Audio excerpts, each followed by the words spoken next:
हाँ, तो एक और आ गया। आंखों में वही चमक, वही जिद सच जानने की। लगता है ये सिलसिला ये कभी खत्म नहीं होगा। तुम भी सच जानने आए हो, है ना? सब यही चाहते हैं, पर कोई ये नहीं समझता कि वो मांग क्या रहे हैं। बिल्कुल बिल्कुल उस पिछले वाले की तरह। रुद्रपुर, जानते हो, कुछ गांव नक्शों पर मिलते हैं, पर ये गांव तो लोगों के डर में बसता है। घने कोहरे और जंगलों की चारदीवारी के पीछे ये डर में ही सांस लेता है। यहाँ के दो चेहरे हैं। दिन में तो देखो सब सामान्य लगेगा, बच्चे खेलेंगे, घंटियां बजेंगी, पर जैसे ही सूरज ढलता है ना, पूरी की पूरी हवा ही बदल जाती है। जिंदादिली की जगह एक खामोशी ले लेती है, और बंद दरवाजों के पीछे बस एक ही नाम की फुसफुसाहट होती है, साया। हाँ, वो भी तुम्हारी तरह ही था।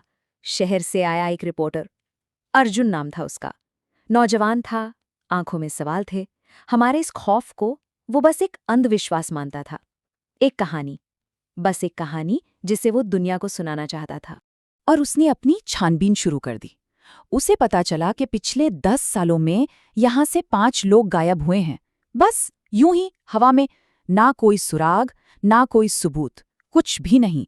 बस एक दबी हुई अफवाह। मैंने उसे रोकने की कोशिश की थी।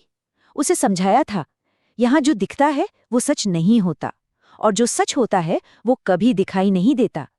पर वो तो बस मुस्कुरा दिया। उसे लगा मैं भी कोई पुरानी कहानी सुना रहा हूं। फिर आई उसकी पहली रात यहाँ। अकेला था अपने कमरे में, कुछ नोट्स लिख रहा था। बाहर हल्की हल्की बारिश और अंदर एक अजीब सी खामोशी।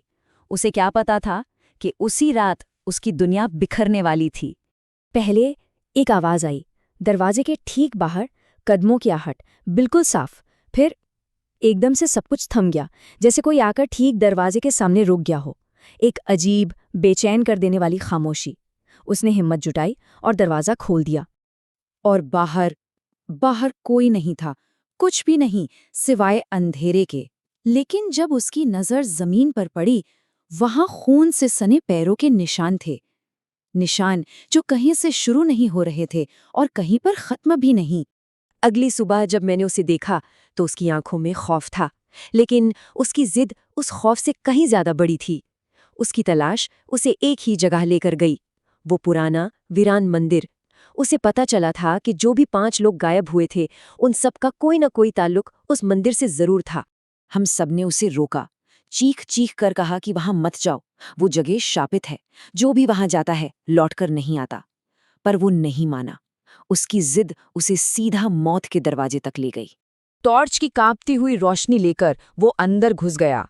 अंदर टूटी सीढ़ियां थी, बिखरी हुई मूर्तियां और मकड़ी के जाले कफन की तरह लटक रहे थे।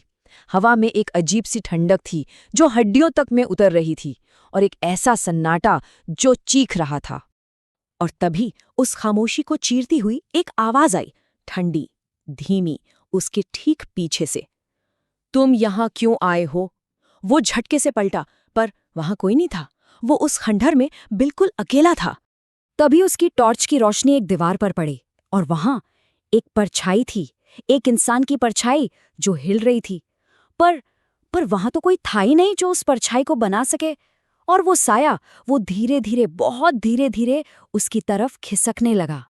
वो डरा, भागा, और भागते भागते उसे एक छिपा हुआ तहखाना मिल गया।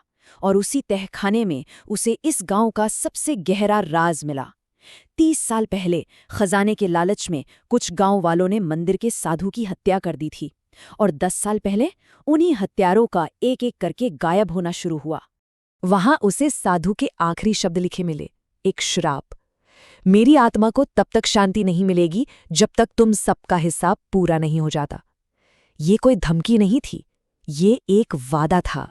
और तब अर्जुन की समझ में सब कुछ आया। जो लोग गायब हुए थे वो सब वही हत्यारे थे, और वो साया, वो कोई भूत नहीं, वो तो बस अपना हिसाब पूरा कर रहा था। सिर्फ एक नाम बचा था, गांव का मुखिया। जैसे ही सच उसके सामने आया, मानो पूरा मंदिर ही जाग गया। जमीन कांपने लगी, दीवारों में दरारें पड़ने लगीं। ऐसा लगा जैसे आत्मा जाग उठी हो। फर्श के बीच से एक काला धुआं उठा, और उस धुएं ने धीरे धीरे एक शक्ल ले ली। बदले की आग में जलता एक साया, जिसकी आंखें सफेद अंगारों की तरह चमक रही थीं। उसी वक्त गांव का मुखिया वहां आ पहुंचा। शायद उसका डर या उसका पछतावा उसे खींच लाया था। वो उस साई को देखते ही घुटनों पर गिर पड़ा, गिड़गिड़ाने लगा, मुझे माफ कर दो, मैंने लालच में पाप किया था। पर अब बहुत देर हो चुकी थी। मुखिया की चीखें मंदिर के ढहने के शोर में कहीं खो गईं। अर्जुन ने भागने की कोशिश की, लेकिन गिरते हुए पत्थरों और धूल के बीच वो भी गिर पड़ा। उसका कैमरा हाथ से छूट गया, पर रिकॉर्डिंग चलती रही। सुबह जब हम लोग वहां पहुंचे तो वहां सिर्फ खंडहर थे। अर्जुन का कोई नामो निशान नहीं था। बस मलबे के ढेर में उसका कैमरा मिला। उस कैमरे में जो आखिरी फुटेज थी वो देखकर रूह कांप जाती है। अर्जुन की आखिरी चीख और फिर अंधेरा। लेकिन उस अंधेरे से ठीक पहले एक आवाज, एक फुसफुसाहट। अब अगला कौन? तो मैं तुमसे फिर वही सवाल पूछता हूँ, क्या तुम अब भी सच जानना चाहते हो? क्योंकि वो साया वो यहीं है, इसी गांव में इंतजार कर रहा है। और अर्जुन जो कहानी अधूरी छोड़ गया, उसे पूरा करने की कीमत बहुत बड़ी हो सकती है।